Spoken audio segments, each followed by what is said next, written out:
Friends, मैं वास्तुशास्त्री कल्पेश सिंह चौहान आप सबका हार्दिक स्वागत करता हूं।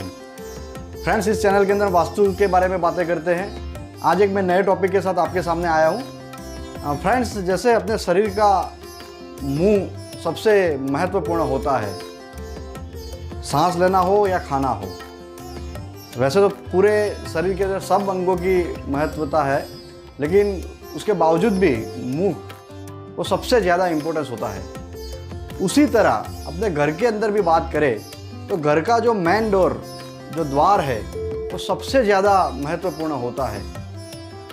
फ्रेंड्स, द्वार का महत्व है, उससे ज़्यादा उसकी चौखट का महत्व है, और उससे भी ज़्यादा उसकी दहलीज का महत्व है।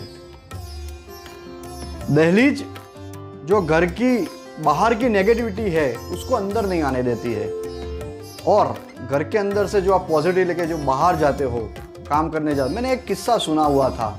एक कारपेंटर होता है, वो जैसे घर के अंदर आता है तो उसका थैला, उसकी जो बैग होती है छोटी सी, वो बाहर कोई खींटी जैसा लगाया हुआ है वहाँ टांग देता है, और उसके बाद घर में आता है। उसके बच्चे ने एक बार पूछा, पापा ऐसा क्यों करते हो आप? बोले, इसको हम बाहर ही रखेंगे, इसको हम घर के अंदर नहीं लेके आएंगे, क्योंकि हम घर के अंदर शांति से रहना चाहते हैं। मंदिर के बाहर भी लिखा हुआ है कि जूते और जफा बाहर रखिए। तो कहने का मतलब ये है कि आपके पास साथ जो जुड़ी हुई नेगेटिविटी है, आपके ऊपर हावी नेगेटिविटी है, वो काम का बोझ हो, टेंशन हो, कुछ भी हो, वो सब आप घर के बाहर रख के आते हो, घर के अंदर आप सुकून लेते हो। तो फ्रेंड्स, ये भी याद रखते हैं अपने दहलीज का इम्पोर्टेंस इस तरह से बनता है। अब दहलीज पहले गाँव में हुआ करती थी, हर एक के घर पे दहलीज बनाया जाता था। लेकिन आज जिस तरह से मल्टी स्टोरेज का ज़माना आ गया है, फ्लैट सिस्टम आ गई है, तो उसकी वजह से हम ये नहीं कर पा रहे। तो फ्रेंड्स, ऐसा क्या करें हम कि उसकी जो कमी महसूस हो रही है या नहीं हो पा रहा है वो हम कुछ न और तरीके से कुछ कर पाए? हाँ, कर पाएंगे। तो कैसे, मैं बताऊंगा आपको।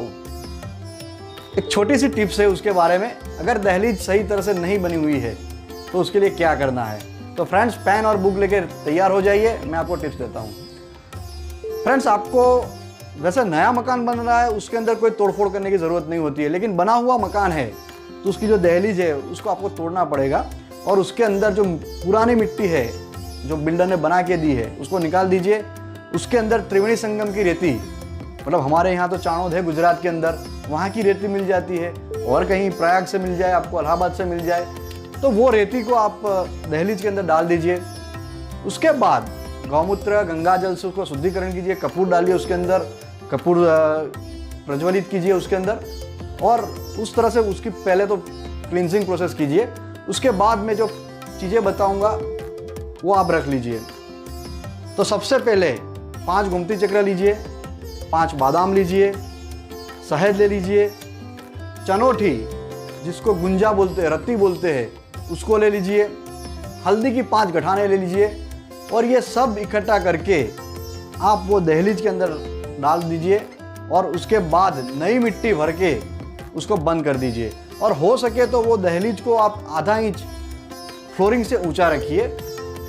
तो इस जैसे हमने ये भी दिखा है कि ये जो हिरण्यकशिपु रूपी जो नकारात्मक ऊर्जा है, उसको भगवान नरसिंह की सकारात्मक ऊर्जा से वहाँ हम हटाएंगे। ये आपको एक प्रतीक रूप उदाहरण दिया मैंने कि ये नेगेटिविटी इस तरह से हम हटाएंगे, तो ये भगवान नरसिंह का काम करेगी दहलीज पे जो रखी हुई चीज़ें हैं वो।